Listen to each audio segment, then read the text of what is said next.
Hello বন্ধুরা, তোমরা সবাই কেমন আছো? আশা করি সবাই ভালো আছো। এই শীতের মরশুমে চলে এলাম একটা ছোট্ট মিনি ব্লগ ভিডিও নিয়ে। আমাদের বিবাহবার্ষিকী উপলক্ষে আজ আমরা চলে এসেছি সিউড়ির স্বাদিষ্ট রেস্টুরেন্টে। এই রেস্টুরেন্টটা ছিল খুবই সুন্দর। এই ফার্স্ট টাইম এই রেস্টুরেন্টে এলাম। দেখো তোমরা কি সুন্দর রেস্টুরেন্টটা না? আর এই বিশেষ দিনে বিশেষ কিছু না হলে কি চলে? তার জন্য এখানে আমি অর্ডার দিলাম এখানকার জনপ্রিয় ডিশ পর্দা বিরিয়ানি। তবে টেবিলে আসার পর আমার এই বিরিয়ানিটা দেখে একটা নাম মনে পড়লো, লজ্জা নিবারণ বিরিয়ানি। আচ্ছা, কমেন্টে জানিও তো তোমরা কে কী নাম দিতে চাও।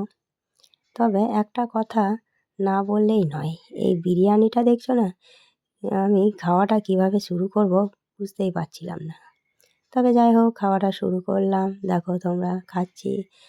বিরিয়ানিটা খুবই সুন্দর, খুবই ভালো খেতে, আমার তো খুবই ভালো লেগেছে।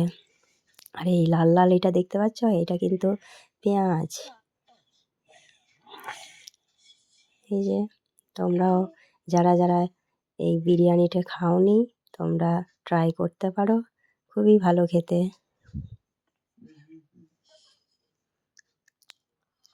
আমার তো খুবই ভালো লেগেছে, আমারও মনে হচ্ছে এই রেস্টুরেন্টে যাই। আর খুবই ভালো একটা রেস্টুরেন্ট। আর এই যে আমার তো প্রিয় মশালা কোল্ড ড্রিঙ্কস, খুবই ভাল লাগে। ঠিক আছে, আজ এই পর্যন্ত।